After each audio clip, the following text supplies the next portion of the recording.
Passei a madrugada inteira preparando o prato favorito do meu marido com todo carinho, usando a receita secreta da minha mãe. Mas quando cheguei ao escritório dele para entregar algo que esqueceu, vi através da porta de vidro o momento em que ele ergueu minha marmita sobre a lata de lixo, rindo com os colegas e chamando minha comida de nojenta e primitiva.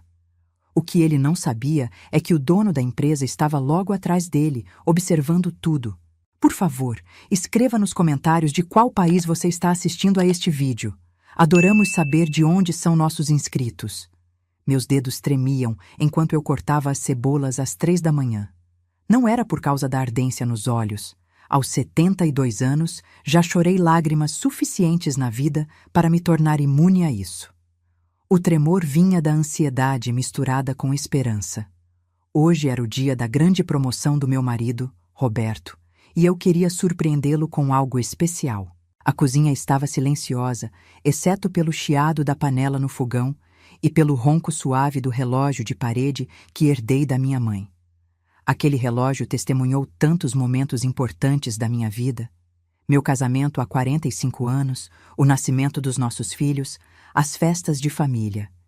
E agora testemunhava mais uma madrugada solitária, onde uma velha tola ainda acreditava que o amor se demonstrava através da comida. Preparei o bobó de camarão exatamente como minha mãe me ensinou. A receita estava guardada num caderno velho, manchado de óleo e temperos, com a letra trêmula dela anotando cada segredo. Quanto tempo deixar o aipim de molho, o ponto certo do leite de coco, a quantidade exata de dendê para não ficar pesado. Roberto costumava dizer que era o prato favorito dele quando éramos jovens, quando ainda morávamos no interior e ele me cortejava sentado na varanda da casa da minha família. Lembro que naquela época eu tinha 18 anos, cabelos negros até a cintura e uma cintura que Roberto conseguia circundar com as mãos. Ele tinha 25, era ambicioso, cheio de sonhos de conquistar a capital. Dizia que um dia seria alguém importante, que me daria uma vida de conforto e luxo. E eu, apaixonada e ingênua, acreditei em cada palavra. Saímos da nossa cidade pequena 40 anos atrás. Roberto conseguiu um emprego como auxiliar administrativo numa empresa grande e fomos morar num apartamento minúsculo nos subúrbios. Eu trabalhei como costureira por anos, ajudando nas despesas enquanto criávamos nossos 3 filhos. Foram tempos difíceis, mas éramos felizes. Ou pelo menos eu pensava que éramos. Com o passar dos anos, Roberto foi subindo na empresa. Cada promoção o transformava um pouco mais. As roupas ficaram mais caras, o vocabulário mais rebuscado, os amigos mais importantes. E eu continuei a mesma. Uma senhora do interior que nunca perdeu o sotaque, que preferia sandálias a saltos altos, que cozinhava com dendê quando as esposas dos colegas dele serviam canapés franceses. Há 5 anos, quando me aposentei da costura por causa da artrite nas mãos, Roberto sugeriu que eu ficasse em casa. Aproveite para descansar, querida, disse ele com aquele sorriso que não chegava aos olhos. Você já trabalhou muito. O que ele não disse, mas eu percebi, é que se envergonhava quando seus colegas descobriam que sua esposa era costureira. Desde então, minha vida se resumiu a cuidar da casa, esperar Roberto voltar do trabalho e tentar ignorar a distância crescente entre nós. Ele chegava cada vez mais tarde, sempre com desculpas sobre reuniões e jantares de negócios. Dormíamos no mesmo quarto, mas em mundos diferentes. Eu lia romances baratos até adormecer. Ele ficava no celular até de madrugada, rindo baixinho de mensagens que nunca compartilhava comigo. Mas hoje seria diferente. Pensei enquanto mexia o bobó com cuidado. Hoje ele seria promovido a diretor regional. Ele estava tão ansioso, tão nervoso nos últimos dias. E eu queria mostrar que ainda me importava, que ainda era a mesma mulher que o amou quando ele não tinha nada além de sonhos. Provei o tempero. Perfeito. O sabor me transportou de volta à cozinha da minha mãe, ao cheiro de lenha queimando no fogão a lenha, ao som da sua risada quando eu acertava o ponto. Comida feita com amor alimenta mais que o corpo, minha filha, ela costumava dizer. Alimenta a alma. Coloquei o bobó numa marmita térmica de vidro que comprei especialmente para esta ocasião. Nada de potes de plástico velhos. Queria que ficasse bonito, apresentável. Arrumei também arroz branco soltinho, farofa crocante e vinagrete fresquinho. Envolvi tudo num pano de prato limpo e bordado, um dos últimos trabalhos que consegui fazer antes da artrite piorar. Eram 6 da manhã quando Roberto saiu do quarto. Ele estava impecável no terno cinza, que custou mais do que eu gastava em roupas num ano inteiro. O cabelo, agora completamente branco, estava perfeitamente penteado. Usava um perfume caro que fazia meus olhos arderem. Bom dia, amor, cumprimentei, estendendo uma xícara de café. Parabéns pelo seu grande dia. Ele mal olhou para mim, pegando o café e virando de uma vez. Seus olhos estavam grudados no celular, lendo e-mails do trabalho. Roberto, chamei suavemente, pegando a marmita. Preparei um almoço especial para você. Bobó de camarão, igual ao que mamãe fazia. Lembra como você adorava? Foi então que ele finalmente me olhou. Mas não foi o olhar que eu esperava. Não havia gratidão ali, nem carinho, nem sequer surpresa agradável. Era repulsa. Um lampejo rápido de desgosto que ele tentou disfarçar. Mas eu vi. Depois de 45 anos casada, eu conhecia cada expressão daquele rosto. Marmita? A voz dele saiu seca, cortante. Você preparou marmita? Sim, com todo carinho. Acordei às 3 da manhã para fazer tudo fresco. Helena, ele interrompeu, colocando a xícara de café com força na mesa. Hoje vou almoçar com o presidente da empresa e os diretores, num restaurante 5 estrelas. Você acha mesmo que vou levar uma marmita? A palavra soou como um insulto na boca dele, como se eu tivesse oferecido lixo. Mas você pode comer depois, ou antes da reunião. Insisti, sentindo algo se quebrar dentro do meu peito. Fiz com tanto cuidado. Não. Ele foi direto. Não quero. Pegou a marmita da minha mão, segurando pelas bordas como se fosse algo contagioso. E, sinceramente, Helena, você precisava ter feito isso? A casa inteira está com cheiro de dendê e camarão. Meu terno vai ficar fedendo. Fedendo, ele disse fedendo. Desculpe, murmurei, sentindo as lágrimas queimarem. Eu só queria... Eu sei o que você queria. Seu tom suavizou um pouco, mas havia uma condescendência ali que doía mais que a raiva. Mas precisa entender. Eu não sou mais aquele garoto do interior que comia bobó na varanda da sua mãe. Tenho uma posição a manter agora. Imagem é tudo nesse mundo, Helena. Tudo. Ele suspirou, olhando para o relógio caro no pulso. Estou atrasado. Vou levar isso comigo e... descarto no caminho. Descarto. Como se fosse lixo mesmo. Peguei minha bolsa, lembrando da carteira de couro que Roberto deixara na mesinha do telefone. Dentro dela estava o cartão de acesso ao prédio, documentos importantes. Sabia que ele precisaria. Roberto, sua carteira. Chamei, mas a porta já havia batido. Olhei para a carteira em minhas mãos enrugadas, manchadas pela idade. Uma decisão impulsiva tomou conta de mim. Eu levaria a carteira até ele. Só isso. Só isso e voltaria para casa, para minha solidão costumeira. Mas o destino, descobri naquele dia, tinha outros planos para esta velha. Vesti um vestido simples, amarrei meu cabelo grisalho num coque frouxo, calcei minhas sandálias confortáveis. Olhei no espelho e vi o que Roberto via. Uma senhora de 72 anos, com rugas fundas ao redor dos olhos, mãos deformadas pela artrite, corpo curvado pelo tempo. Nada que se comparasse às esposas jovens e elegantes dos outros executivos. Chamei um táxi por aplicativo, uma das poucas tecnologias que consegui dominar. A viagem até o centro empresarial pareceu eterna. Meu coração batia acelerado. Não era medo exatamente. Era uma inquietação estranha, como se meu corpo soubesse de algo que minha mente ainda não havia processado. O prédio onde Roberto trabalhava era intimidador. Todo de vidro espelhado, refletindo as nuvens e fazendo meus olhos doerem. Nunca tinha ido lá antes. Em 40 anos de empresa, Roberto nunca me convidou para conhecer seu local de trabalho. Festas de fim de ano, confraternizações, eventos corporativos, eu nunca era convidada. É muito formal. Você não se sentiria confortável, ele sempre dizia. O segurança na entrada olhou para mim com desconfiança.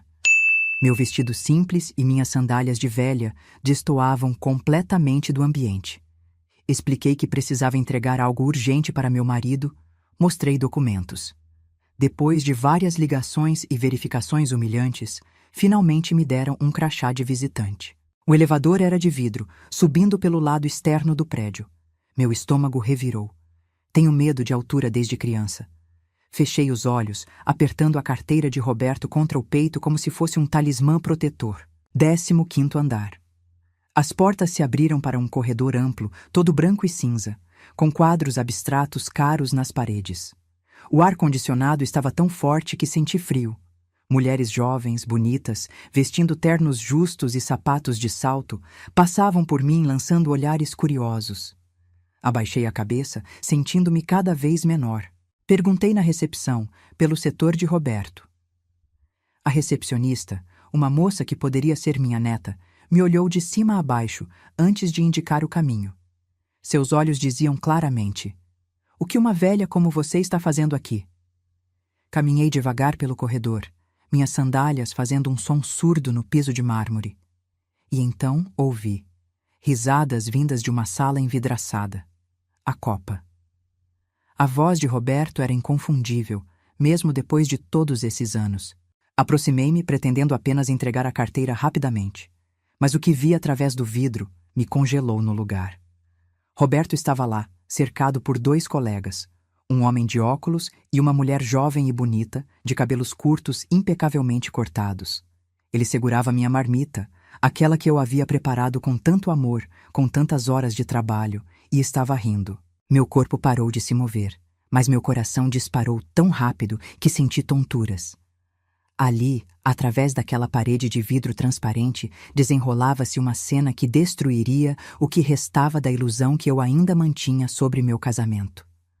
"Olha só", a mulher de cabelos curtos disse, apontando para o pacote de pano que eu havia bordado com tanto cuidado. "O senhor diretor trouxe marmitinha. Que fofo! Sua esposa é romântica, hein?" Esperei. Esperei que Roberto sorrisse, que dissesse algo gentil sobre mim, que ao menos demonstrasse um pingo de gratidão pelo esforço que eu fizera. "Romântica?" A voz dele saiu carregada de escárnio. Um sorriso torto se formou em seus lábios. Aqueles mesmos lábios que um dia beijaram minha testa com ternura. Que desastre matinal, Beatriz. Cada palavra era uma facada. "Ah, é? Por quê?" O homem de óculos perguntou, claramente divertido. Roberto ergueu minha marmita como se fosse uma prova de crime. "Minha mulher em casa? Nossa, a mentalidade dela é tão atrasada, tão rural." Ele praticamente cuspiu a última palavra. "Eu disse que hoje ia ter almoço de negócios com o presidente. E ela? O que faz? Prepara isso aqui." Ele aproximou o pacote do nariz de Beatriz, que imediatamente fingiu se atrapalhar. "Ai, que cheiro!" ela exclamou, rindo. "Cheira a mercado de peixe." "Exatamente", Roberto gargalhou. "Cheiro de feira, cheiro de interior, cheiro de pobreza, bobó de camarão com dendê. Imagina eu sentado ao lado do presidente numa reunião cheirando a isso? Minha reputação acabaria no primeiro dia como diretor." Minhas pernas tremeram. Tive que me apoiar na parede para não cair. A dor no peito era física, real, como se alguém estivesse apertando meu coração com as mãos. "E o que vai fazer com isso?" o homem de óculos perguntou. Roberto caminhou até uma lixeira grande de aço inoxidável no canto da copa. Seu rosto estava completamente inexpressivo, sem um traço de culpa ou hesitação. "Jogar fora, óbvio", ele respondeu casualmente. "É onde pertence, não é?" "Desculpa, mas meu paladar evoluiu. Não aguento mais esse tipo de comida. Vou ter que me acostumar com um restaurante fino daqui para frente." Eu queria gritar. Queria entrar naquela sala, arrancar a marmita das mãos dele, esfregá-la naquele terno caro. Queria berrar que passei a madrugada inteira em pé, com minhas costas doendo, com minhas mãos inchadas pela artrite, só para demonstrar amor. Mas minha voz morreu na garganta. Vergonha e dor se combinaram para me paralisar completamente. A mão de Roberto já estava suspensa sobre a boca da lixeira. Ele desamarrou o laço do pano bordado com um puxão brusco. O mesmo pano que eu havia passado horas bordando suas iniciais anos atrás. Pegou a marmita de vidro, ainda morna com a comida que eu preparara com tanto carinho. Adeus, comida de pobre, ele murmurou, se preparando para soltar. Fechei os olhos, incapaz de suportar ver meu esforço, meu amor, minha madrugada inteira sendo jogada no lixo como resto. Lágrimas escorreram pelo meu rosto enrugado, caindo no chão frio de mármore. Esperei pelo som. O barulho da marmita batendo no fundo da lixeira, misturando-se com guardanapos usados e restos de café. Mas o som nunca veio. Em vez disso, a copa ficou completamente silenciosa. Um silêncio tenso, pesado, sufocante. Abri os olhos devagar, ousando espiar novamente através do vidro. Roberto ainda estava na mesma posição, com as mãos suspensas sobre a lixeira. Mas seu rosto, antes cheio de arrogância, agora estava pálido como papel. Completamente branco. Seus olhos estavam arregalados, fixos em algo, ou alguém, que estava atrás de mim.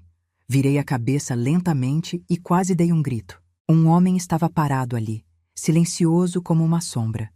Ele devia ter uns 60 e poucos anos, cabelos completamente brancos, mas os olhos penetrantes e autoritários. Vestia um terno impecável, azul marinho, e tinha uma presença que dominava o espaço ao redor. Era o tipo de homem que não precisava gritar para ser ouvido. Não precisava gesticular para comandar respeito. Mesmo sem nunca ter visto uma foto dele, eu soube imediatamente quem era. Senhor Carvalho, o dono da empresa.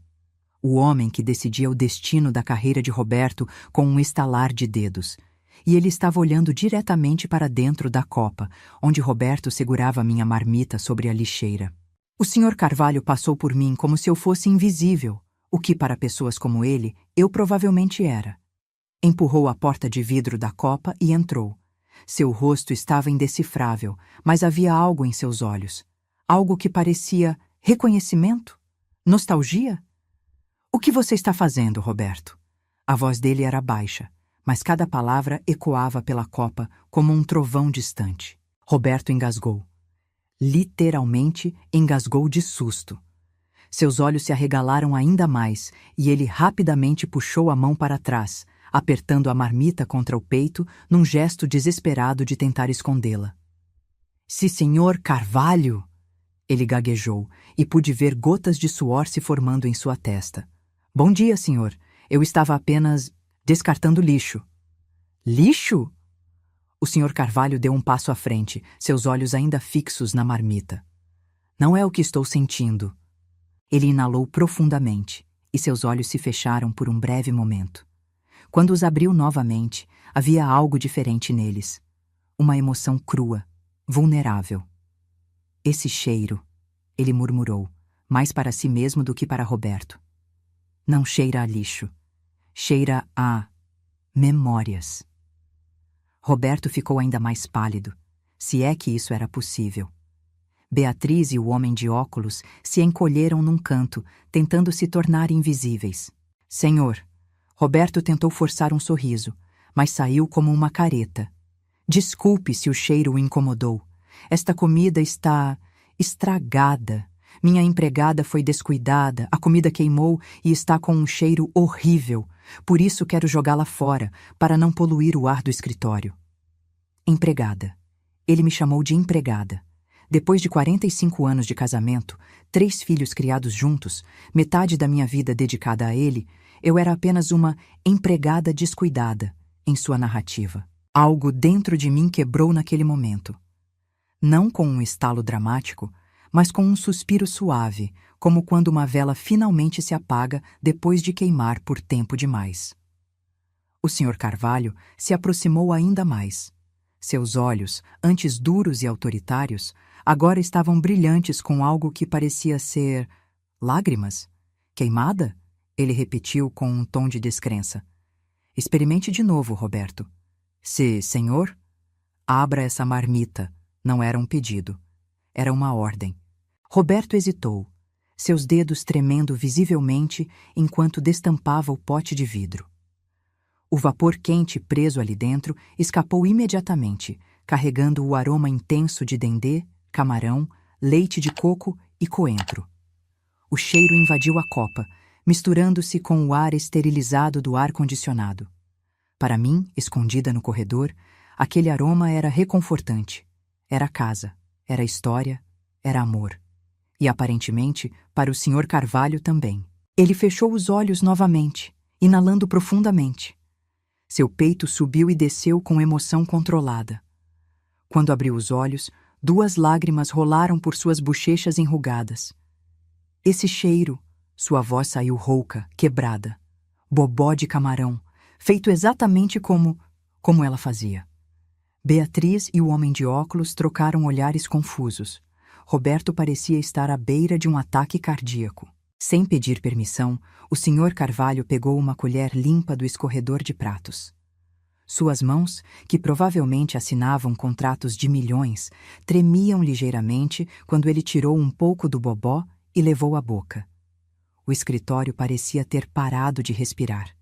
Eu mesma prendi o ar nos pulmões. O Sr. Carvalho mastigou devagar. Seus olhos se fecharam. Seu rosto, marcado por anos de responsabilidade e poder, se contorceu com uma emoção tão pura, tão crua, que até eu, uma estranha espiando pelo corredor, senti meu coração apertar. Ele pegou uma segunda colherada, depois uma terceira. Comia com a reverência de quem está provando algo sagrado, não apenas comida. Após a 4ª garfada, ele parou. Pegou um guardanapo de papel e limpou os olhos discretamente, tentando manter a compostura de executivo, mas falhando miseravelmente. Roberto! A voz dele saiu trêmula, carregada de emoção.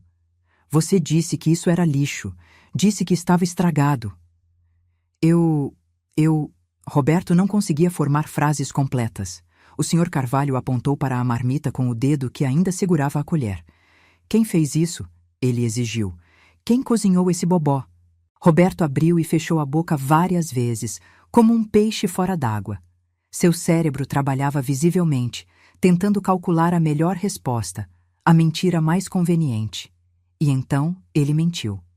Olhando nos olhos do patrão, meu marido mentiu sem hesitar.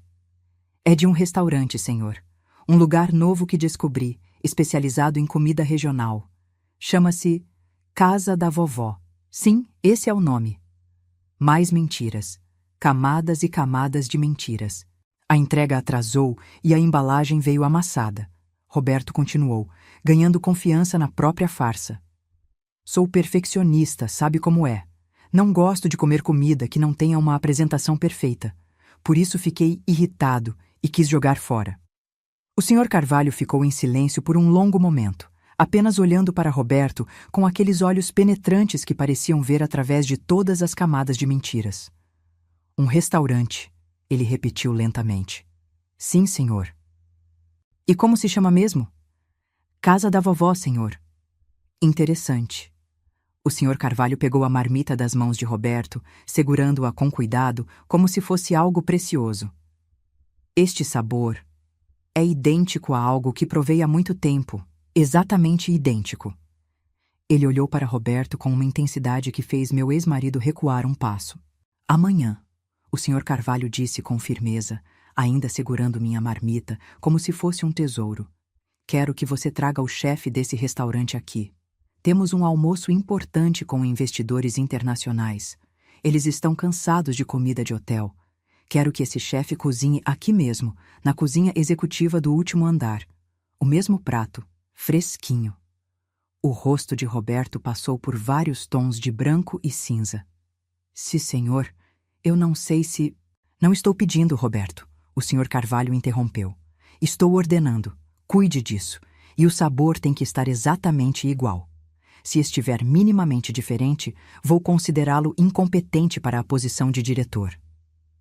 Ele se virou e saiu da copa, levando a marmita meio vazia consigo, deixando Roberto paralisado no meio da sala, com gotas de suor escorrendo pelas têmporas. Beatriz e o homem de óculos fugiram da copa como ratos de um navio afundando, sem dizer uma palavra. Eu deveria ter me movido. Deveria ter saído dali antes que Roberto me visse. Mas meus pés pareciam ter criado raízes no chão de mármore. Quando Roberto finalmente saiu da copa, ainda trêmulo, seus olhos encontraram os meus. Por um segundo, apenas um segundo, vi medo naquele rosto. Medo genuíno. E então veio a raiva. Ele marchou até mim, agarrou meu braço com força suficiente para machucar e me arrastou para um canto mais isolado do corredor. Que diabos você está fazendo aqui? Ele sibilou, mantendo a voz baixa, mas cheia de veneno. Você esqueceu sua carteira, respondi calmamente, mostrando a carteira de couro que ainda segurava. Minha voz saiu mais firme do que eu esperava. Vim trazer. Sua intrometida, ele rosnou. Ficou me espionando? Vi você chamando minha comida de lixo, respondi, e pela primeira vez em décadas enfrentei aqueles olhos que um dia me fizeram sonhar. Vi você me chamando de empregada. Vi você mentindo sobre quem cozinhou aquela comida. Cale a boca, ele ordenou, olhando nervosamente ao redor para garantir que ninguém nos ouvia. Não é o que você está pensando. Não? Então me explique, Roberto. Me explique como 45 anos de casamento viraram comida de empregada descuidada. Seus dedos apertaram mais meu braço. Senti que teria um roxo ali depois. Escute bem, Helena. Ele falou devagar, como se estivesse explicando algo a uma criança estúpida. Você não entende como funciona esse mundo. Imagem é tudo. Se eu admitir que minha esposa é uma velha do interior que cozinha com dendê e cheiro forte, vou virar piada. Vão pensar que não tenho dinheiro para jantar em lugares decentes, que não sou sofisticado. Então você nega que sou sua esposa. Eu protejo minha carreira, ele cuspiu. E amanhã você vai me ajudar nisso, goste ou não. Soltou meu braço com um empurrão e começou a caminhar em direção ao elevador. Eu o segui, minha mente ainda processando tudo o que havia acontecido. Quando chegamos ao estacionamento, ele me empurrou dentro do carro dele sem cerimônia. A viagem para casa foi tensa, silenciosa. Roberto dirigia com as mãos apertadas no volante, o maxilar contraído. Eu olhava pela janela, vendo a cidade passar, sentindo como se estivesse vendo tudo pela primeira vez. Quantos anos tinha desperdiçado? Quantas humilhações tinha engolido calada? Quando chegamos em casa, Roberto me seguiu até a sala e finalmente explodiu. Está tudo arruinado por sua causa, ele gritou socando a mesa de centro. Aquela maldita comida com cheiro de feira causou um problema enorme. Problema? Repeti, minha voz gélida. O Sr. Carvalho adorou, chorou ao provar. Exatamente. Roberto passou as mãos pelos cabelos, desgrenhando-os. Agora ele quer que o chefe do restaurante cozinhe amanhã para os investidores. E eu disse que era de um restaurante chamado Casa da Vovó. Ele se virou para mim e vi desespero real em seus olhos. Você vai ter que fazer isso, Helena. Vai ter que ir ao escritório amanhã e cozinhar para eles. Cruzei os braços. Ah, é? E como vou fazer isso se sou apenas uma empregada descuidada? Não seja infantil, ele retrucou. Isso é sério. Minha carreira depende disso. Sua carreira, repeti lentamente. Sempre sua carreira. E eu? Onde eu fico nisso tudo, Roberto? Ele ignorou minha pergunta completamente. Você vai ter que ir, mas... Ele levantou um dedo em advertência. Tem condições. Você não pode parecer minha esposa. Tem que se disfarçar. Ri. Uma risada curta, amarga, sem humor. Disfarçar? Sim. Ele foi até o armário e voltou com uma máscara cirúrgica e um boné. Jogou-os no meu colo. Use isso. Vista um uniforme de chefe. Não fale muito. Se alguém perguntar, diga que se chama Dona Maria, a dona do restaurante Casa da Vovó. E o mais importante, ele se inclinou perto do meu rosto e senti o cheiro do perfume caro misturado com suor de medo. Nunca, nunca diga que é minha esposa. Lá você é só uma prestadora de serviço, uma cozinheira contratada. Entendeu? Fiquei olhando para a máscara e o boné no meu colo. Cinza, sem vida, como ele queria que eu fosse. E se eu recusar? Perguntei baixinho. Então, A voz dele saiu fria como gelo. Considere nosso casamento terminado. Vou pedir o divórcio hoje mesmo e garantir que você não veja um centavo do que construímos juntos. Silêncio. Ah, ele adicionou com um sorriso cruel. E pode esquecer de manter contato com nossos filhos também. Vou contar a eles que você sabotou minha carreira por ciúmes e egoísmo. Vou fazer com que eles tomem meu lado. Nossos filhos. Ele estava ameaçando usar nossos próprios filhos contra mim. Olhei para aquele homem que dividira minha cama por 45 anos e não reconheci nada dele. O jovem sonhador que prometeu me fazer feliz havia morrido fazia tempo. No lugar dele estava um estranho cruel, manipulador, capaz de qualquer coisa para proteger sua preciosa imagem. Está bem, disse finalmente, minha voz morta, sem emoção. Eu vou. O alívio no rosto dele era palpável. Ótimo. Seja inteligente por uma vez na vida. Agora vá preparar os ingredientes. O sabor tem que ser exatamente igual ao de hoje. Se não ficar perfeito, ele deixou a ameaça no ar. Levantei-me lentamente, minhas articulações protestando. Senti cada um dos meus 72 anos pesando nos ombros. Fui para o quarto e fechei a porta. Sentei na beira da cama que compartilhávamos há décadas. E finalmente, deixei as lágrimas caírem. Chorei silenciosamente, profundamente, por tudo que havia perdido sem perceber. Pela jovem de 18 anos que acreditou em promessas de amor eterno. Pela mulher de meia-idade que engoliu humilhação após humilhação, acreditando que era seu dever de esposa.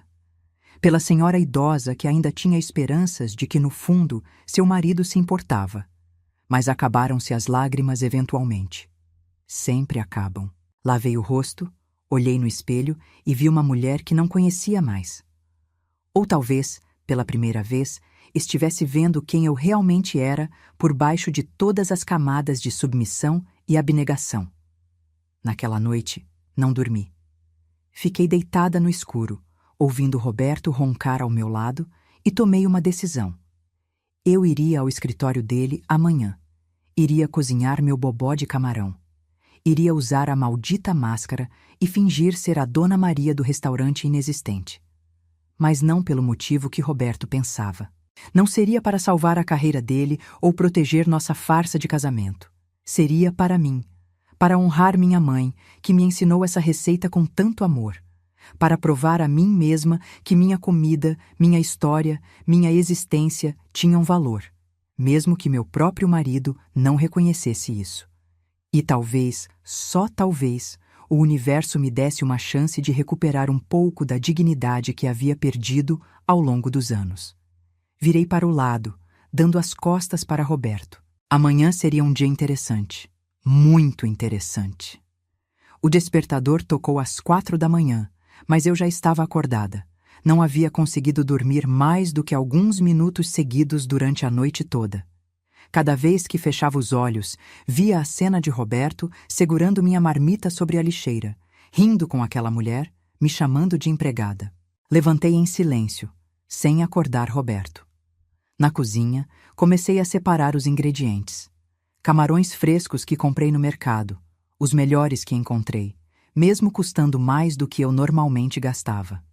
Aipim de primeira qualidade, leite de coco puro, dendê aromático, coentro fresco. Enquanto descascava os camarões, minhas mãos tremiam. Não era de frio ou nervosismo. Era raiva, uma raiva profunda, visceral, que queimava em minhas veias como lava. Lembrei de minha mãe, Dona Teresa, que me ensinou essa receita na cozinha de chão batido da nossa casa no interior. Ela tinha mãos calejadas de tanto trabalhar na roça, mas quando cozinhava, cada movimento era uma dança. Comida não é só alimentar o corpo, minha filha, ela dizia. É nutrir a alma, é mostrar amor. E eu havia mostrado amor. Por 45 anos, mostrei amor através da comida. Cada refeição era feita pensando no gosto de Roberto, no bem-estar dele, na felicidade dele. E ele jogou tudo no lixo, literalmente. Às 6 da manhã, Roberto apareceu, já vestido com outro terno caro. Ele olhou para a bancada cheia de ingredientes e assentiu com aprovação. Pelo menos você está levando isso a sério. Foi tudo que disse antes de pegar uma xícara de café e voltar para o quarto. Às 7, chegou um táxi que ele havia chamado. Roberto colocou todas as minhas coisas, ingredientes, panelas, temperos, no porta-malas com pressa. Lembre-se, ele disse enquanto eu entrava no banco de trás. Entre pela porta de serviço. Não deixe ninguém ver você chegando comigo. E coloque essa máscara antes de entrar. Eu apenas assenti. Não confiava em minha voz naquele momento. A viagem foi silenciosa. O motorista tentou puxar conversa algumas vezes, mas desistiu quando viu que eu não estava receptiva. Olhei pela janela, vendo a cidade despertar. Pessoas indo trabalhar, crianças indo para a escola, vida acontecendo enquanto a minha parecia estar desmoronando. Chegamos ao prédio pela entrada de serviço, como Roberto havia ordenado. Era uma área cinzenta, feia, onde caminhões de entrega estacionavam e funcionários da limpeza entravam e saíam. Muito diferente da entrada principal com seu vidro espelhado e portaria elegante. Coloquei a máscara e o boné como instruída. Uma funcionária da empresa, não Roberto, claro, me levou até o último andar pela escada de serviço. 22 andares. Minhas pernas doíam quando finalmente chegamos. A cozinha executiva era impressionante. Toda em aço inoxidável, com equipamentos modernos que eu mal sabia como usar. Tão diferente da minha cozinha humilde em casa, mas os ingredientes eram os mesmos. O amor que eu colocaria na comida seria o mesmo. Comecei a cozinhar. Refogue as cebolas até ficarem transparentes. Adicione o alho picado fino. O cheiro familiar começou a preencher a cozinha estéril. Era um cheiro de casa, de memória, de história. Adicionei os camarões, deixando-os ficarem rosados. Depois o aipim cozido e amassado, criando aquela textura cremosa característica. O leite de coco veio em seguida, transformando tudo numa sinfonia de sabores.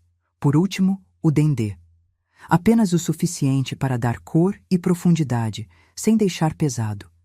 E o coentro fresco picado no final, salpicado como confete verde sobre o laranja vibrante do bobó. Provei. Fechei os olhos. Era perfeito. Exatamente como minha mãe fazia. Exatamente como Roberto costumava amar, quando ainda era humano. Lágrimas escorreram por baixo da máscara. Não eram lágrimas de tristeza dessa vez. Eram de algo mais complexo. Talvez saudade. Saudade de quem eu era antes de perder pedaços de mim mesma, tentando ser a esposa perfeita de um homem que não me merecia. Está pronto?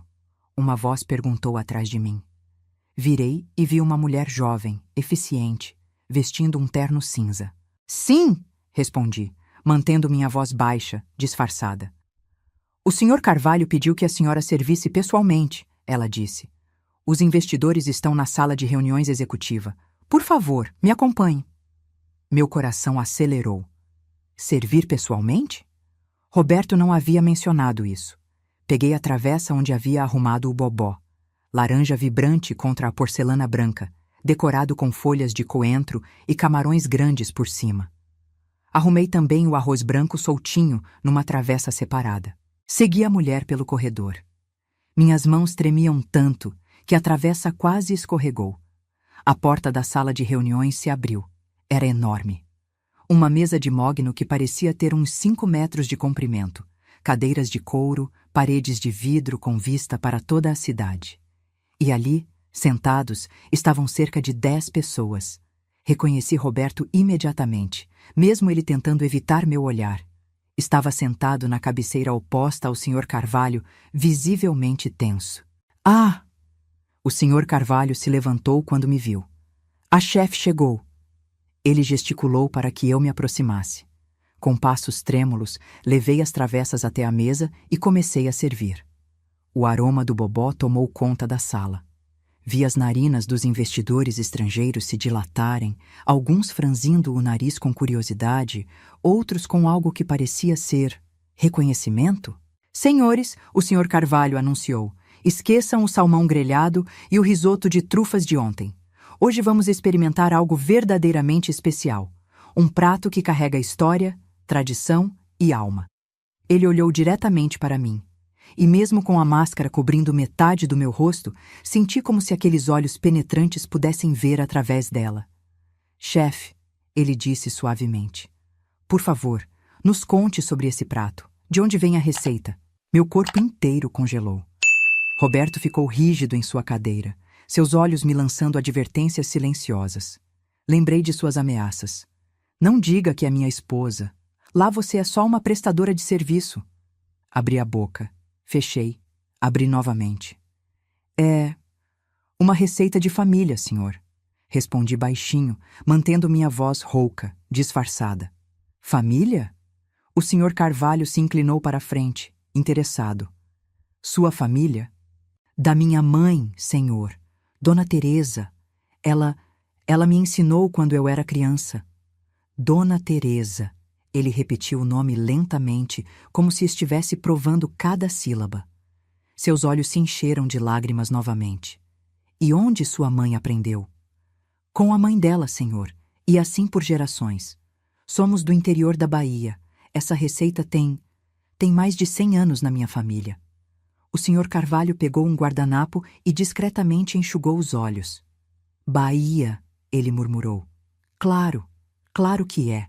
Ele se serviu de uma generosa porção, ignorando completamente os pratos sofisticados que também estavam na mesa. Levou a primeira garfada à boca. E ali, na frente de investidores internacionais, diretores e executivos, o dono de uma das maiores empresas do país fechou os olhos e chorou. Não foram lágrimas discretas dessa vez. Foram soluços reais, profundos, vindos de um lugar muito fundo da alma. A sala ficou em silêncio total. Constrangido. Ninguém sabia o que fazer. O senhor Carvalho pegou outro guardanapo, limpou o rosto e respirou fundo várias vezes, tentando se recompor. Desculpem, disse finalmente com a voz embargada. Mas vocês precisam entender. Esse sabor, não provava esse sabor há 50 anos. 50 anos? Quando eu tinha 22 anos, ele continuou, sua voz agora mais firme, mas ainda emocionada. Eu era estudante universitário, vinha de família pobre, trabalhava de dia e estudava à noite. Mal tinha dinheiro para comer. Os investidores ouviam, fascinados. Roberto estava pálido, agarrado aos braços da cadeira. Havia uma senhora, o senhor Carvalho prosseguiu, que vendia comida numa barraca de feira. Sempre que eu passava em frente, com fome, mas sem dinheiro, ela me chamava.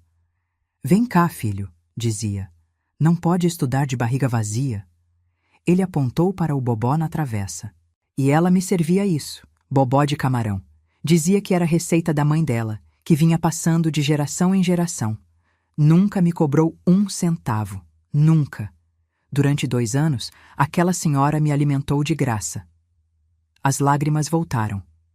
Quando finalmente consegui meu primeiro emprego e voltei para agradecer, para pagar todas as refeições que me deu, a feira havia sido demolida.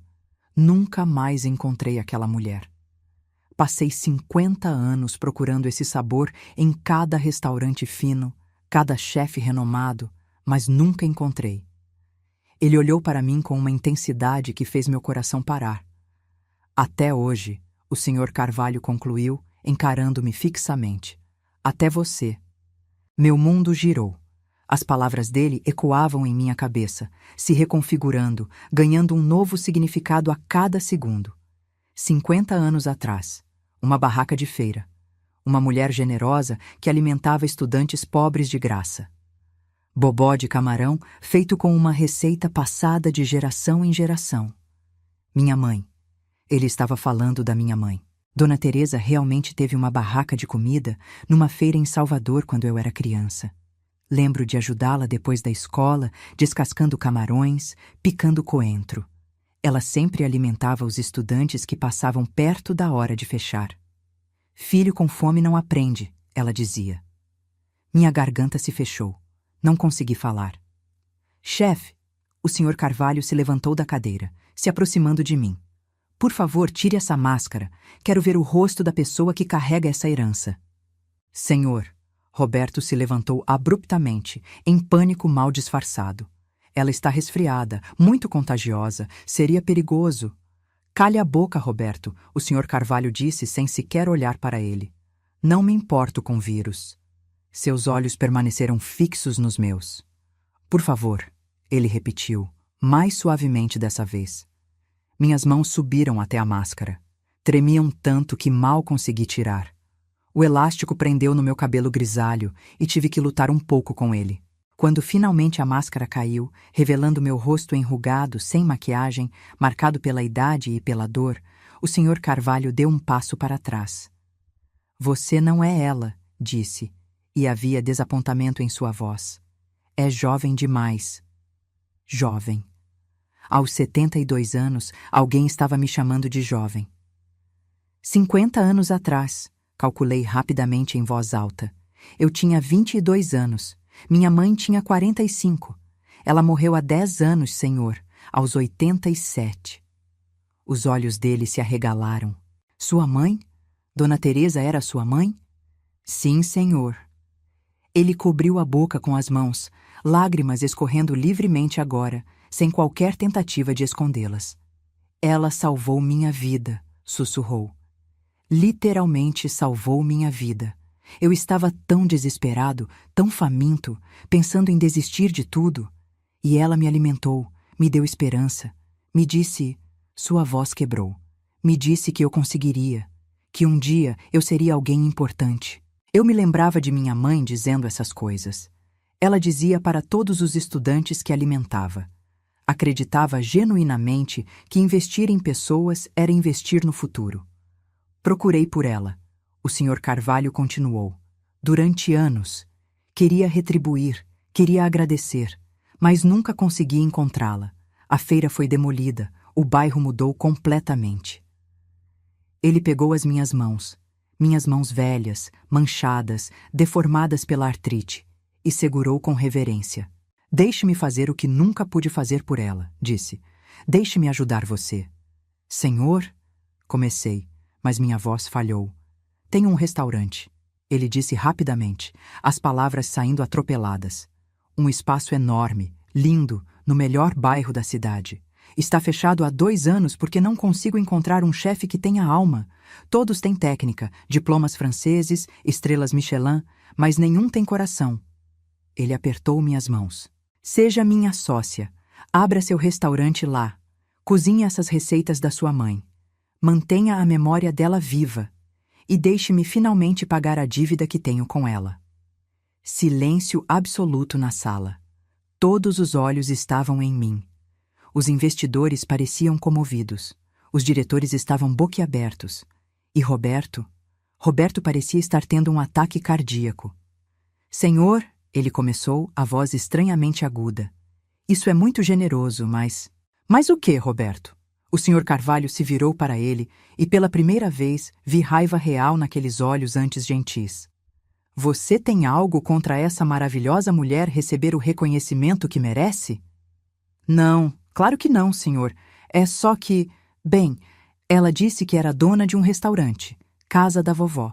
Então já tem seu próprio negócio. O Sr. Carvalho franziu o senho confuso. Casa da Vovó? Repetiu. Virou-se para mim. Esse é o nome do seu restaurante? E ali estava. O momento da verdade. Eu poderia mentir. Poderia seguir o roteiro de Roberto, manter a farsa, proteger suas mentiras. Ou poderia finalmente, depois de 7 décadas vivendo para os outros, viver para mim mesma. Não, senhor, respondi, minha voz ganhando força. Não existe nenhum restaurante chamado Casa da Vovó. Nunca existiu. Roberto ficou de pé tão rápido que sua cadeira caiu para trás com um estrondo. Helena, não. Meu nome não é Helena, interrompi, olhando diretamente para o Sr. Carvalho, ignorando Roberto completamente. Desculpe, senhor. Meu nome é Helena, sim, Helena Ferreira. Ferreira é meu nome de casada.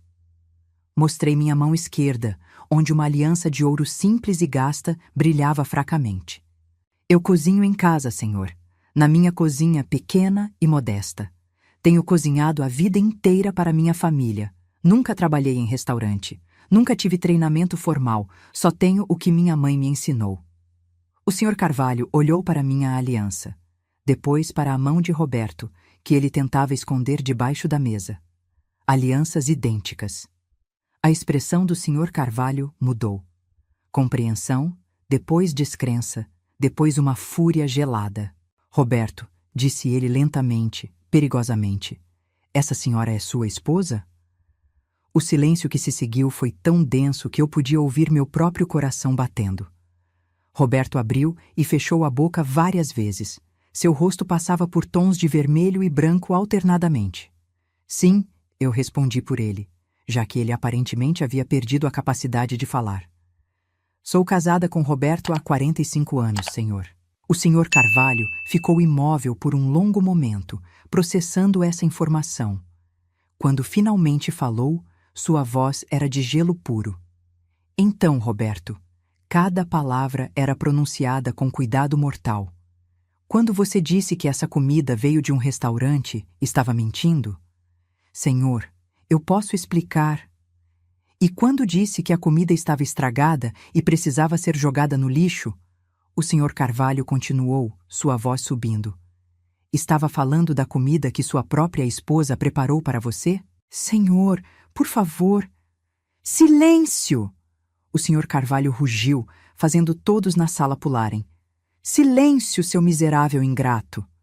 Ele se virou para mim, e quando falou novamente, sua voz estava controlada, mas tremendo de emoção. Dona Helena, por favor, me conte. Seu marido aprecia sua comida? Ele come com gratidão as refeições que a senhora prepara? Olhei para Roberto. Vi súplica em seus olhos. Súplica misturada com ameaça. Lembrei de todas as suas ameaças. Sobre divórcio, sobre tirar nossos filhos de mim, sobre me deixar sem nada. E percebi que não me importava mais. Não me importava com as ameaças. Não me importava em proteger sua imagem. Não me importava em ser a esposa obediente que engole humilhações calada. Não, senhor, respondi claramente. Ontem de manhã, preparei esse mesmo bobó de camarão para ele. Acordei às 3 da madrugada para ter tudo fresco. Embrulhei com carinho numa marmita bonita. Respirei fundo, sentindo algo se libertar dentro do meu peito. E ele disse que minha comida tinha cheiro de feira, cheiro de pobreza. Disse que era vergonhoso, que iria jogar no lixo porque não queria que seus colegas o vissem com comida de caipira. A sala estava tão silenciosa que se podia ouvir uma mosca voar.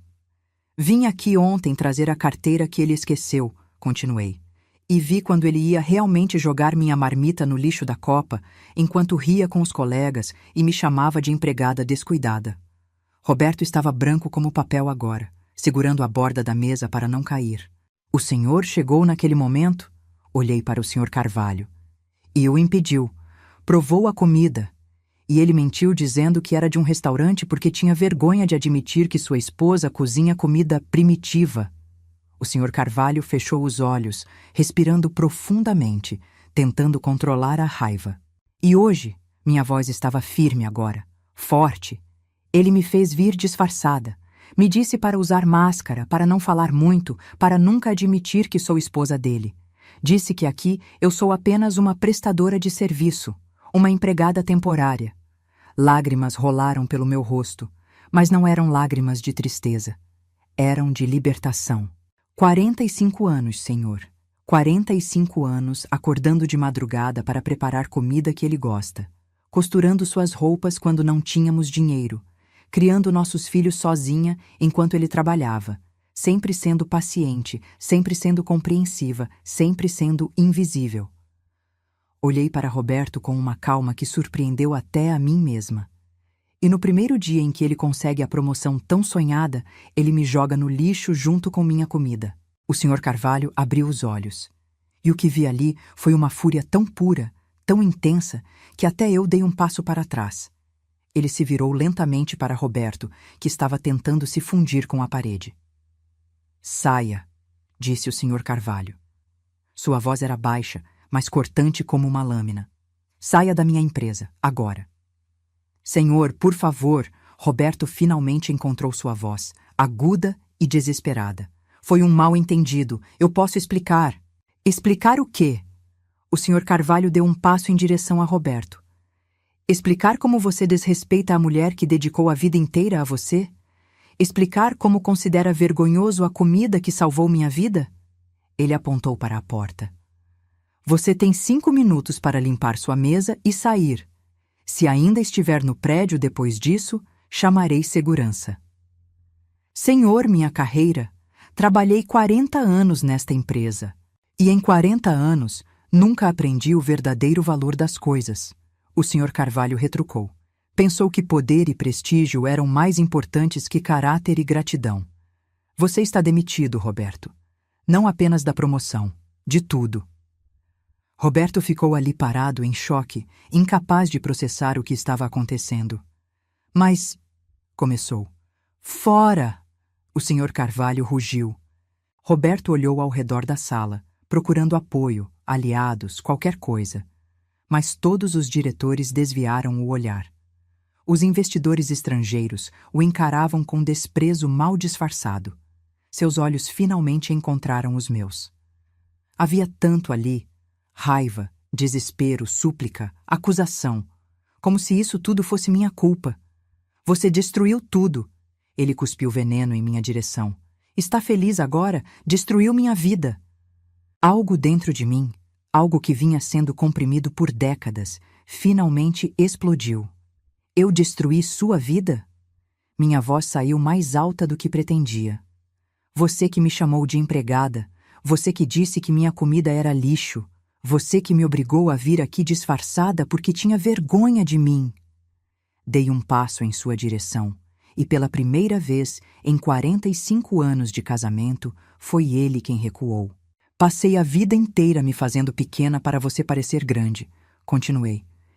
Engoli humilhação após humilhação, porque achava que era meu dever de esposa. Me apaguei para você brilhar, e nem assim foi suficiente. Lágrimas escorriam pelo meu rosto, mas minha voz não vacilou.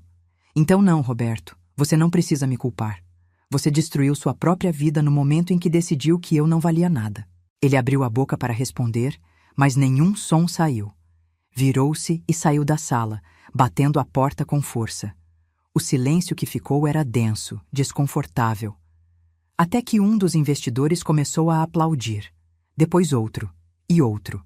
Em poucos segundos, toda a sala estava de pé, aplaudindo. Não sei se era por mim, pela comida, ou pelo drama que acabaram de presenciar. Talvez fosse tudo junto. Senti minhas pernas fraquejarem. Tinha usado toda a minha energia naquela confrontação. Cambaleei levemente, e o Sr. Carvalho me segurou pelo braço, me guiando gentilmente até uma cadeira. Sente-se, Dona Helena, ele disse suavemente. Por favor. Sentei, tremendo. Não de medo, mas de adrenalina, de libertação. O Sr. Carvalho se voltou para os investidores. Senhores, peço desculpas pelo inconveniente. Como vocês podem ver, temos questões pessoais para resolver. Sugiro que continuemos esta reunião amanhã. Os investidores, surpreendentemente, não pareciam incomodados. Pelo contrário, vários deles se aproximaram de mim antes de sair. Sua comida é extraordinária, senhora, um deles disse em português quebrado. Melhor que qualquer estrela Michelin. Coragem admirável, disse outro, uma mulher elegante de cabelos grisalhos. Sua mãe estaria orgulhosa. Quando finalmente ficamos sozinhos, eu, o Sr. Carvalho e sua secretária. Ele puxou uma cadeira e sentou-se ao meu lado. Dona Helena, começou, escolhendo as palavras com cuidado. Sei que passou por um trauma terrível, e entenderei perfeitamente se quiser apenas ir para casa e esquecer tudo isso. Fiz menção de responder, mas ele ergueu a mão. Mas antes de decidir, quero que ouça minha proposta. De verdade, não é caridade, não é pena, é negócio. Ele pegou um cartão da carteira e escreveu algo atrás. Este é o endereço do restaurante que mencionei. Amanhã à tarde, às 3, vá até lá, sem compromisso. Apenas olhe o espaço, converse comigo sobre possibilidades e depois decida. Peguei o cartão com mãos trêmulas. O endereço era em um dos bairros mais nobres da cidade. Por que está fazendo isso? Perguntei. De verdade. Por quê? Ele sorriu. Mas era um sorriso triste. Porque sua mãe me deu comida quando eu estava morrendo de fome. Me deu esperança quando eu tinha certeza que fracassaria. E nunca, nunca pude agradecê-la. Ele olhou para a travessa de Bobó, ainda pela metade sobre a mesa. Deixe-me ajudar sua filha. Deixe-me fazer por você o que gostaria de ter feito por ela. Deixe-me honrar a memória de Dona Teresa do único jeito que posso. Suas palavras tocaram algo profundo dentro de mim. Minha mãe sempre foi generosa, sempre ajudou quem precisava. E agora, décadas depois, essa generosidade estava voltando de uma forma que ela nunca poderia ter imaginado. Vou pensar, prometi, guardando o cartão na bolsa. Ele assentiu, satisfeito. É tudo o que peço. Pense. E se decidir que quer seguir em frente, estarei lá amanhã esperando. A secretária dele, uma mulher eficiente de uns 40 anos, se aproximou. Dona Helena, posso chamar um carro para levá-la para casa? Casa. A palavra soou estranha. A casa que compartilhava com Roberto não parecia mais lar, não depois de tudo o que aconteceu. Obrigada, murmurei. No caminho de volta, sentada no banco traseiro de um carro executivo confortável, olhei pela janela sem realmente ver nada. Minha mente estava um turbilhão. O que eu faria agora? Tinha 72 anos, nenhuma economia própria. Todo o dinheiro sempre foi controlado por Roberto. Nenhuma profissão formal. Apenas minhas mãos artríticas e as receitas que minha mãe me ensinou. Mas pela primeira vez em décadas, senti algo que havia esquecido existir. Esperança. Quando cheguei em casa, Roberto estava lá, esperando. A sala estava uma bagunça. Ele havia claramente bebido. Garrafas vazias de uísque estavam espalhadas pela mesa de centro. Seus olhos estavam vermelhos, inchados. Você, ele sibilou quando me viu. Você arruinou tudo. Fechei a porta atrás de mim calmamente. Não, Roberto. Você arruinou, sozinho. Ele se levantou cambaleante, apontando um dedo trêmulo em minha direção. 40 anos. 40 anos trabalhei naquela empresa. E você destruiu em 5 minutos. Eu destruí? Repeti, incrivelmente calma. Eu não fui quem chamou minha própria esposa de empregada. Não fui quem disse que a comida dela era lixo. Não fui quem mentiu para o chefe. Você poderia ter ficado calada, ele gritou. Poderia ter mantido a boca fechada e tudo estaria bem. Tudo estaria bem, repeti lentamente. Para você. Mas e para mim, Roberto? Quando as coisas estariam bem para mim? Ele não tinha resposta para isso. Fui até o quarto, peguei uma mala do armário e comecei a colocar minhas roupas dentro. O que você está fazendo? Ele perguntou da porta. Saindo? Para onde? Você não tem para onde ir. Não tem dinheiro, não tem nada. Parei de arrumar e olhei para ele. Realmente olhei. E vi um homem patético, bêbado, desesperado, tentando manter controle sobre algo que já havia perdido há muito tempo. Tenho minha dignidade, respondi, e receitas da minha mãe, e uma proposta de negócio de um homem que valoriza essas coisas. É mais do que suficiente. Você não vai sobreviver sozinha, ele insistiu. É velha demais, sem educação, sem habilidades. Continua, falei calmamente, dobrando um vestido. Continue me dizendo o quanto sou inútil. Talvez se repetir o suficiente, você acredite. Fechei a mala. Mas eu não acredito mais, Roberto. E isso é o que importa. Passei por ele, puxando minha mala. Onde vai ficar? Ele perguntou, e pela primeira vez ouvi algo parecido com preocupação genuína em sua voz. Ou talvez fosse apenas medo de ficar sozinho. Com nossa filha Clara, respondi. Já liguei para ela no caminho. Ela está me esperando. Era verdade. Havia ligado para nossa filha do meio, a única dos 3 que ainda mantinha contato regular comigo. Quando contei o que aconteceu, uma versão resumida, mas honesta, ela ficou furiosa. Vem para minha casa agora, mãe. Agora mesmo. Na porta parei e olhei para trás mais uma vez. Sabe qual é a parte mais triste, Roberto? Perguntei, minha voz cansada, mas firme. Não é que você não me ame mais. Acho que isso morreu há muito tempo e eu me acostumei. A parte mais triste é que você nem sequer me respeita. E isso eu não consigo aceitar. Saí, fechando a porta atrás de mim. Na rua, respirei fundo. O ar nunca havia parecido tão fresco, tão livre. Clara morava a 20 minutos de distância. Quando cheguei, ela estava esperando na porta e me abraçou com tanta força que doeu em minhas costelas velhas. Mas era uma dor boa. Mãe, ela chorou no meu ombro. Mãe, eu sinto muito. Deveria ter percebido.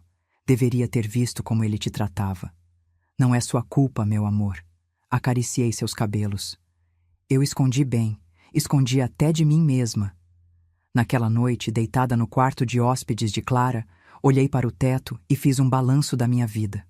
72 anos, 45 deles desperdiçados em um casamento que me diminuía. 3 filhos criados, 2 netas que mal me visitavam porque Roberto sempre desencorajava. Mas também receitas preciosas transmitidas por gerações. Mãos que, mesmo doloridas, ainda sabiam criar magia na cozinha. E agora, uma oportunidade. Uma chance de recomeçar. Era tarde demais? Provavelmente. Mas também, e isso me fez sorrir no escuro, nunca é tarde demais para recuperar sua dignidade. Na manhã seguinte, acordei cedo. Velhos hábitos são difíceis de quebrar. Mas em vez de cozinhar para Roberto, cozinhei para Clara e suas 2 filhas. Fiz tapioca recheada, como minha mãe me ensinou. Cozido de milho verde, café forte e puro. Vovó, minha neta de 15 anos disse, comendo pela 3ª vez, por que nunca cozinha isso quando vem visitar? Porque seu avô diz que tem cheiro de feira. Clara respondeu por mim, sua voz ácida. E não pode sujar a cozinha dele. A menina fez uma cara de nojo. Vovô é um idiota? Linguagem. Clara repreendeu automaticamente, mas estava sorrindo. Às 2 da tarde, vesti meu melhor vestido, que ainda era simples e velho, mas estava limpo e passado. Clara ofereceu emprestar algo, mas recusei. Se o Sr. Carvalho queria trabalhar comigo, seria com quem eu realmente era, não com uma versão fantasiada. O endereço no cartão me levou a um bairro que eu só conhecia de passar de longe. Ruas arborizadas, casas elegantes, carros importados estacionados. O restaurante era lindo. Um prédio antigo restaurado, com fachada colonial pintada de amarelo claro. Grandes janelas com molduras brancas. Um jardim na frente com flores bem cuidadas. Uma placa discreta dizia: "À venda para alugar". O Sr. Carvalho estava esperando na entrada. Quando me viu, sorriu calorosamente. "Dona Helena, veio!" "Prometi que pensaria", respondi. E pensei. Ele abriu a porta, me convidando a entrar. O interior era ainda mais bonito. Teto alto com vigas de madeira aparentes, piso de tábua corrida envernizado. Grandes janelas que deixavam entrar luz natural abundante. Estava vazio, mas dava para imaginar mesas, cadeiras, pessoas rindo e comendo. "A cozinha", ele disse me guiando, "é profissional completa. O antigo dono era um chefe italiano que voltou para a Europa. A cozinha era um sonho.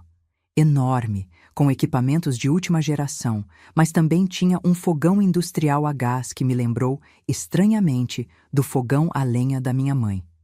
Passei minha mão pela bancada fria de mármore. "É lindo", murmurei. "Mas, senhor, eu não tenho dinheiro para alugar um lugar assim. Não tenho nada." "Por isso proponho sociedade", ele disse. "Eu entro com o espaço, o capital inicial, os contatos. Você entra com seu talento, suas receitas, sua alma." Ele puxou uma pasta da bolsa. "Mandei meu advogado preparar um contrato. 50-50. Você seria dona de metade do restaurante.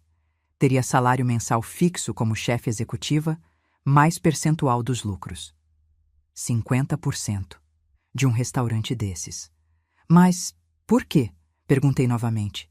"Isso é muito mais do que uma dívida de gratidão." Ele suspirou, olhando ao redor do espaço vazio. "Dona Helena, tenho 73 anos. Construí um império. Ganhei mais dinheiro do que jamais sonhei. Tenho tudo que o dinheiro pode comprar." Seus olhos encontraram os meus. Mas nunca consegui pagar a única dívida que realmente importa. Nunca consegui agradecer à mulher que salvou minha vida quando eu era apenas um garoto pobre e faminto. Ele tocou levemente a pasta. Deixe-me fazer isso. Não por pena, não por caridade, mas porque sua mãe acreditou em mim quando ninguém mais acreditava. E quero honrar essa memória ajudando a filha dela. Lágrimas queimaram meus olhos. E se eu fracassar? Tenho 72 anos, nunca gerenciei um negócio. Então fracassaremos juntos, ele deu de ombros. Mas, sinceramente, não acho que vai fracassar. Aquele bobó que cozinhou ontem, chorei ao provar. E vi investidores internacionais, pessoas que comem nos melhores restaurantes do mundo, repetindo o prato 3 vezes. Ele sorriu. Comida feita com amor sempre encontra seu público. Peguei a pasta com mãos trêmulas. Li o contrato. Estava tudo ali, exatamente como ele disse. 50-50, salário generoso, controle criativo total do menu. Uma condição, disse, o nome do restaurante. Claro, que nome gostaria? Fechei os olhos, vendo minha mãe em sua barraca de feira, sorrindo para os estudantes famintos, servindo comida com generosidade infinita. Casa da Dona Teresa, respondi, em homenagem a ela. Perfeito. O Sr. Carvalho estendeu a mão. Temos um acordo? Olhei para aquela mão estendida, e então para minhas próprias mãos.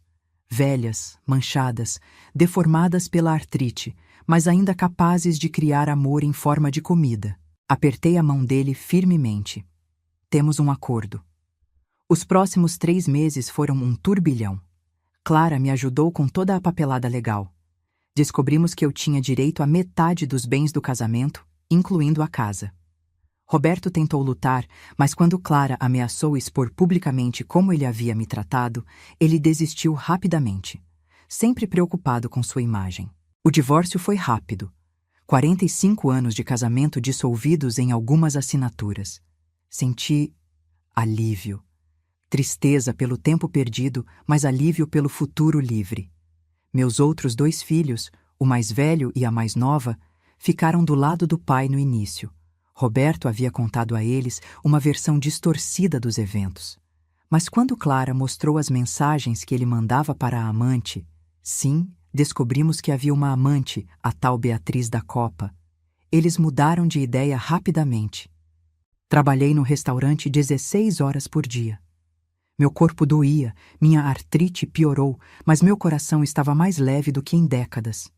Contratei 2 ajudantes de cozinha, mulheres mais velhas como eu, que precisavam de oportunidade. Ensinei a elas as receitas da minha mãe. Criamos um menu que era puro Nordeste: bobó de camarão, moqueca baiana, acarajé, tapioca recheada, cuscuz, vatapá. O Sr. Carvalho, que insistia que eu o chamasse de Marcos, investiu em decoração que honrava as raízes. Paredes pintadas com cenas do Nordeste, artesanato local, música regional tocando suavemente. Mas a alma do lugar era a comida. Comida feita com amor, com história, com memória. A inauguração foi num sábado. Eu estava tão nervosa que mal consegui dormir na noite anterior. E se ninguém viesse? E se as pessoas rejeitassem comida simples, num bairro acostumado com haute cuisine? Não precisava ter me preocupado. Uma fila se formou antes mesmo de abrirmos. Marcos havia convidado alguns jornalistas gastronômicos, influenciadores e, claro, aqueles investidores internacionais que haviam provado meu bobó. O primeiro cliente foi o próprio Marcos. Pediu bobó de camarão, naturalmente. Quando servi o prato, ele fechou os olhos e inalou profundamente. Igualzinho, murmurou, exatamente como ela fazia. E chorou. De novo. Aquela primeira noite foi mágica. As mesas ficaram cheias. As pessoas comiam, sorriam, pediam mais. Ouvi fragmentos de conversas. Meu Deus, isso me lembra da casa da minha avó. Nunca provei moqueca tão autêntica em São Paulo. A senhora tem que experimentar esse vatapá. Às 11 da noite, quando finalmente fechamos, me sentei numa cadeira da cozinha, exausta, mas feliz. Clara apareceu na porta, sorrindo. Mãe, tem alguém aqui para você. Meu coração deu um pulo. Seria Roberto? Vindo causar problemas? Mas não era Roberto, eram meus 3 filhos, juntos, com meus 5 netos. Mãe, meu filho mais velho disse com lágrimas nos olhos.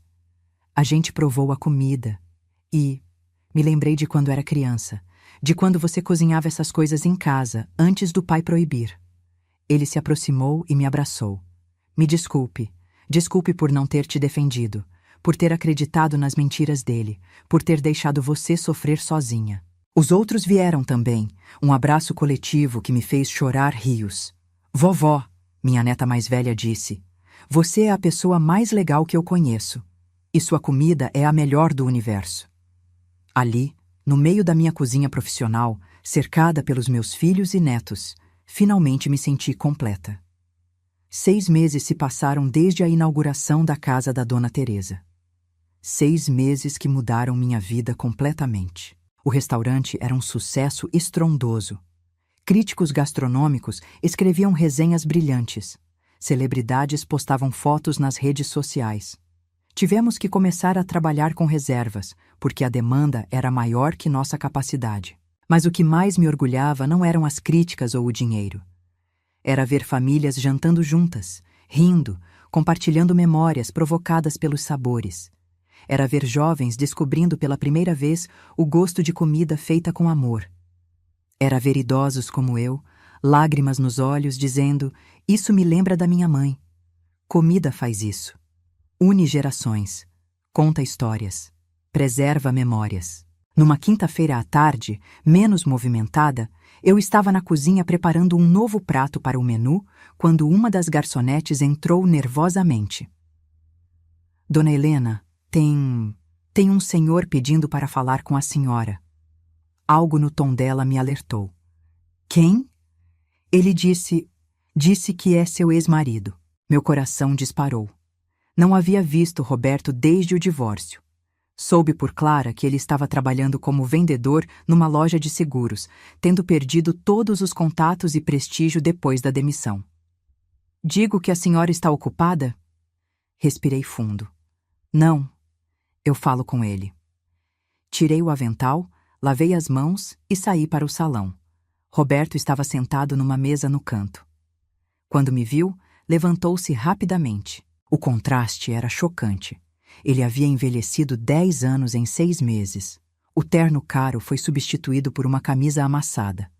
O cabelo, antes impecavelmente penteado, estava desgrenhado.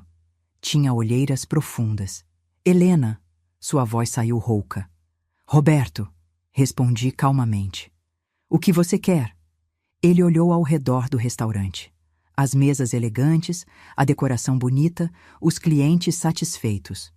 Você conseguiu, disse. Construiu tudo isso. Sim, consegui. Silêncio desconfortável. Ele começou, depois parou. Recomeçou. Vim pedir desculpas. Não era o que eu esperava ouvir. Desculpas, repeti. Sim. Ele olhou para suas mãos, evitando meus olhos. Pelo que fiz, pelo que disse, pela forma como te tratei por anos. Ele respirou trêmulo. Perdi tudo, Helena. O emprego, o prestígio, os amigos. Até nossos filhos mal falam comigo agora. E percebi que a única coisa real que eu tinha era você. E eu joguei fora. Lágrimas escorreram pelo seu rosto. Você pode me perdoar? Podemos. Podemos tentar de novo? Olhei para aquele homem que um dia amei e senti nada. Nem raiva, nem amor, nem pena. Apenas uma calma indiferença. Não, Roberto, respondi suavemente. Não podemos. Por favor, ele implorou. Eu mudei, aprendi. Nunca mais vou te tratar daquele jeito. Você mudou porque perdeu tudo, interrompi. Não porque reconhece meu valor. Mudou porque agora precisa de mim, não porque me respeita. Ele abriu a boca para protestar, mas erguei minha mão. E sabe de uma coisa? Mesmo que seu arrependimento fosse genuíno, mesmo que você realmente tivesse mudado, não quero voltar. Suas lágrimas caíram mais forte. Pela primeira vez na minha vida, continuei. Estou vivendo para mim, fazendo o que amo, sendo respeitada pelo que sou, e é libertador demais para jogar fora. Peguei um menu da mesa e estendi para ele. Se quiser, pode ficar e comer. A comida que você dizia que tinha cheiro de feira, agora celebridades pagam caro para provar. Ironia, não é? Ele pegou o menu com mãos trêmulas, olhando para os preços. Eu não tenho dinheiro para isso. Chamei a garçonete. Anota o pedido dele e bota na minha conta. Roberto me olhou surpreso. Mesmo depois de tudo? Não é por você, respondi. É porque minha mãe me ensinou que ninguém deve passar fome. E apesar de tudo, não vou me tornar como você. Não vou perder minha essência por causa da sua crueldade. Voltei para a cozinha antes que ele pudesse responder. Clara apareceu alguns minutos depois. Mãe, você está bem? Estou, respondi honestamente. Melhor do que estive em décadas. Naquela noite, depois que fechamos, Marcos e eu sentamos no salão vazio, tomando vinho e fazendo balanço. Sabe, ele disse pensativo, quando encontrei aquele sabor novamente depois de 50 anos, achei que estava buscando comida. Mas não era só isso. Não. Estava buscando bondade, generosidade, a crença de que pessoas podem ajudar umas às outras sem esperar nada em troca. Ele olhou para mim com aqueles olhos gentis. Sua mãe me deu isso quando eu mais precisava, e você, sem saber, me devolveu aquele sentimento. E você me deu uma nova vida quando eu achava que era tarde demais, respondi. Brindamos, vidros tilintando suavemente na sala silenciosa. 2 idosos, ambos marcados pela vida, ambos carregando dores e memórias, mas também esperança e gratidão. Hoje, mais de 1 ano depois daquele dia fatídico no escritório, acordo todo dia às 5 da manhã. Não porque alguém me obriga, mas porque amo o que faço. Vou para o restaurante, coloco meu avental e crio magia com ingredientes simples. A casa da Dona Teresa virou referência.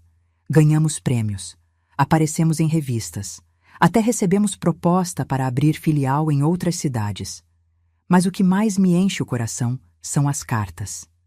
Cartas de pessoas dizendo que minha comida as conectou com suas raízes, de netos que trouxeram avós e viram lágrimas de alegria quando provaram sabores da infância, de estrangeiros que descobriram a alma do Brasil através dos meus pratos, e cartas de mulheres mais velhas como eu, que passaram a vida se anulando para maridos, filhos, famílias. Sua história me deu coragem, uma delas escreveu. Tenho 68 anos e achava que era tarde demais para recomeçar. Você me provou que não é. Essas cartas eu guardo numa caixa especial. São mais valiosas que qualquer prêmio de gastronomia. Minha mãe, Dona Teresa, costumava dizer que cada prato que fazemos carrega um pedaço da nossa alma. E agora entendo o que ela queria dizer. No bobó de camarão que sirvo, está a memória dela alimentando estudantes famintos. Está o amor que ela me ensinou a colocar em cada colherada. Está a generosidade que atravessa gerações. Mas também está minha própria história. A dor de ser desvalorizada. A coragem de me reerguer. A alegria de finalmente me encontrar. Cada cliente que come minha comida está literalmente provando minha jornada. E que delícia descobrir que minha jornada, com toda a sua dor, humilhação, mas também superação e triunfo, tem um sabor que alimenta não só o corpo, mas a alma.